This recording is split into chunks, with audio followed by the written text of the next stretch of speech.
सहना भवतु सहनौ भुनक्तु सह वीर्यं करवावहै तेजस्विनावधितमस्तु मा विद्विषावहै। ओम शांति शांति शांति।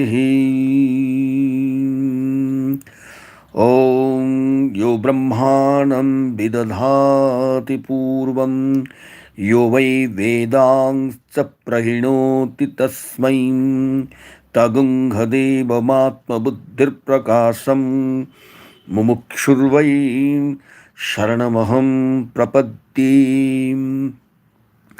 ओम शांति शांति शांति।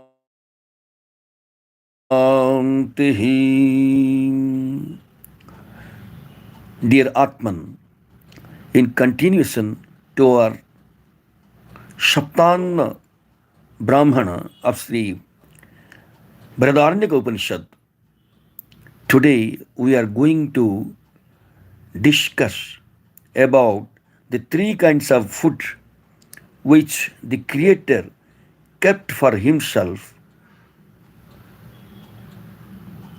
that is, the mind, speech, and the vital force. Om Trinyatmane Kuruta iti mano bhacham paranam Tanya Atmane Kuruta anyatra mana abhubam Nadarsham anyatra mana abhubam Nasrosham iti manasahiva pashyati manasa sprunoti कामः संकल्पो विचिकित्सा श्रद्धा अश्रद्धा धृति अधृति ह्रीर धीर निर्भीर एते एतत्सर्वं मन एव तस्मादपि पृष्ठत उपस्पृष्ठ मनसा बीजानाति यः कस्य शब्दो वागेव साम् एषा ह्यनन्तमायताम् एषा हि न प्राणो अपानो व्यान उदान समानेन इति तत्सर्वं प्राण एव एतन्मयो वा अयमात्मा वाङ्मयो मनोमयः प्राणमयः। Prajapati kept three kinds of food for himself: the mind, speech, and prana. These three he kept for himself. So they say, I was absent minded, therefore didn't see. I was absent minded, therefore didn't hear. Verily, with the mind alone one sees, with the mind alone one hears. Desire, resolution, or determination, doubt, or uncertainty, faith, no faith, steadiness and unsteadiness, modesty, intelligence and fear, all this is mind only. Therefore, when touched upon, every, even from behind, one knows by the mind. Whatever sound is there, it is speech alone. For it extends up to the end, but it's not prana, apana, vyana, udana, and samana, and all this is prana only. This body is composed of these, composed of speech, composed of mind, and composed of prana. The three kinds of food which the Creator kept for Himself were mind, speech, and vital force.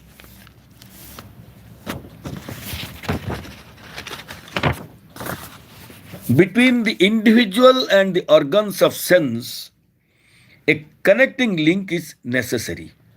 If we do not admit the mind, there would occur either perpetual perception or perpetual non perception. There would be perpetual perception when there is a conjunction of the individual, the senses, and the objects, the three constituting the factors of perception. If on the conjunction of these three causes the effect doesn't follow, there will be perpetual non perception. But neither is the case. We have therefore to acknowledge the existence of an internal organ on whose intervention and non intervention, perception and non perception respectively take place. Moreover, sense knowledge is the product of the connection between the mind and the sense organs. That is why there is no simultaneity of knowledge of the impressions received through the various sense organs. The text of the Upanishad here cites the instance of our saying, my mind was elsewhere and therefore I didn't see. My mind was elsewhere and therefore I didn't hear, and so on. The impossibility of the simultaneity of knowledge through various sense organs is an indication of the existence of mind, which supports all types of cognitions.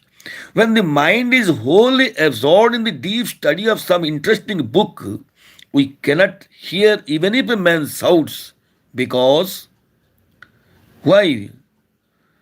Because the mind is not there. When you seriously think of a problem, you can neither see nor hear nor feel. The senses, despite their existence, do not receive attention from the mind simultaneously.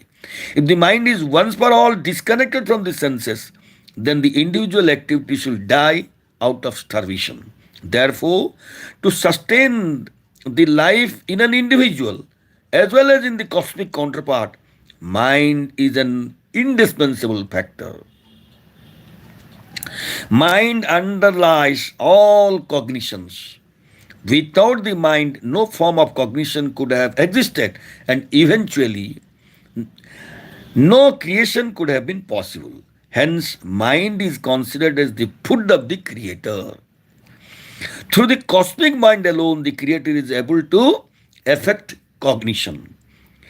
If it were not so, the mind were absent, then no perception, no cognition would have been rendered. The possible. Verily, says the text, with the mind alone one sees, with the mind alone one hears. In the same way, every possible sense experience takes place with the mind alone. This internal organ, which is called mind in the individual as well as in the cosmic being, has different characteristics. They are desire, resolution or determination, doubt or uncertainty, faith and absence of faith, steadiness and unsteadiness, modesty, intelligence, fear, etc. All these are mind alone in its different modes of expression.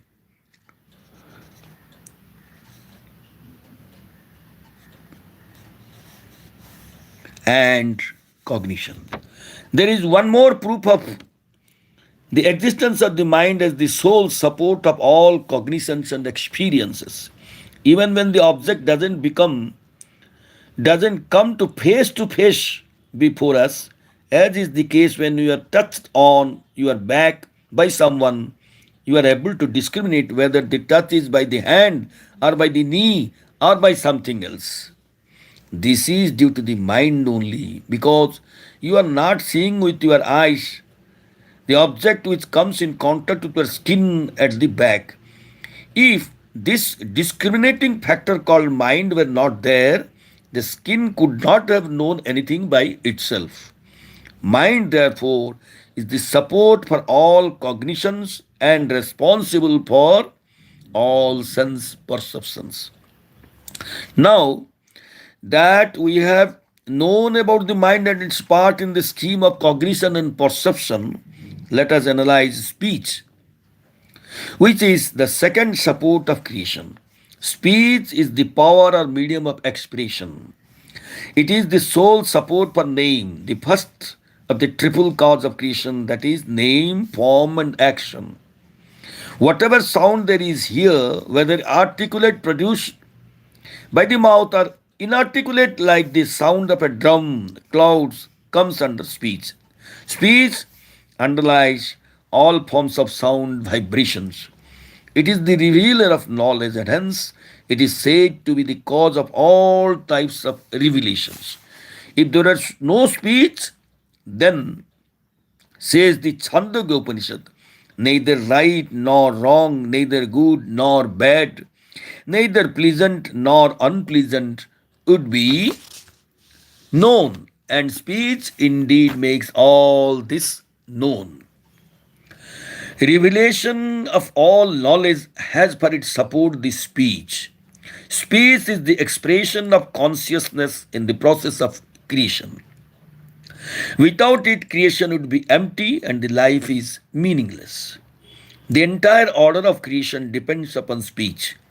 Culture and civilization flourish in the bosom of speech. It's not simply onomatopoetic, onomatopic, or interjectional.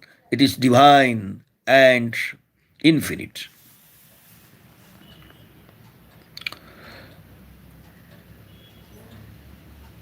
If we go deep into the mystic nature of speech, then we will find that this speech is not the ordinary speech we are engaged in our everyday life, which is the grossest expression and goes by the name of Vaikari. There are two subtler forms called Madhyama and Pashyanti. Real speech is not even these two. It is Para, which is the subtlest and infinite. It is the primary cause of the entire creation. It is immanent in the entire creation in the form of very subtle vibrations.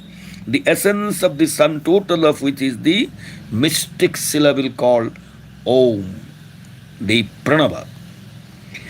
The Pranava is the main principle of sound or speech. The entire wealth of speech is the immanence of Pranava, which has expressed itself in the form of perceptible creation. And this pranava is the bosom for the space time factor and yet transcendent. This is what the Upanishad means by the term Vak, which is translated as speech. It is not subject to revelation by another, just like a glowing lamp which illumines other things doesn't require to be illumined by another lamp. Prana is the vital force which sustains all types of actions. It has no form of its own. It has been said that the vital force is equal to size of a white ant and equal to the size of mosquito, equal to the size of an elephant, equal to the body of these three worlds, equal to this universe, etc. This clearly indicates that the vital force is all pervading. It acquires the shape of the body, it pervades. Prana represents the expression of the universe. Had there been no prana, how could all things in the creation exist and grow? It is verily prana which supports the entire manifestation, and therefore it is considered to be the food of Prajapati, the creator. Just as one cannot live without food, even so this manifested universe cannot exist in the absence of prana. It has its seat in the lungs, its range of movement is towards the mouth and nostrils, and therefore its issues in front. Apana is that vital force which is responsible for expiration. It moves downwards and out at the anus. It is situated in the anus region. It carries excrements, urine out of the body. Vyana is that vital force which is responsible for circulation. It is difficult, it is diffused through the whole body and causes energetic actions. It regulates the prana and apana. That vital force is called udana. It is responsible for eructation. It is situated in the throat. It enters into the head and causes departure from the body. Sansara, Samana Prana. Samana is the that vital force which is responsible for digestion. It has its seat in the cavity of the navel. Anna is that vital force which is the general form of these functions. It is responsible for all activities of the body. It is united with the common efforts of the body. This is the analysis of prana in its microcosmic aspect.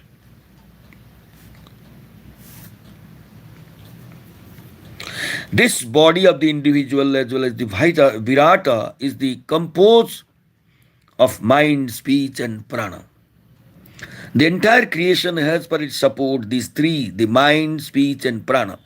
As is the case with the microcosm, so with the macrocosm too. The divine mind, the divine speech, and the divine prana keep going the macrocosm. Likewise, the individual mind, the individual speech, and the individual prana sustains life in the microcosm. So these three are said to be the food of the creator in the mystic terminology of the Upanishads. Hari Om Purnamada Purnamidam Purnaat Purnamudachyati Purnasya Purnamadaya Purnameva Vasishyati. Om Shanti Shanti Shanti.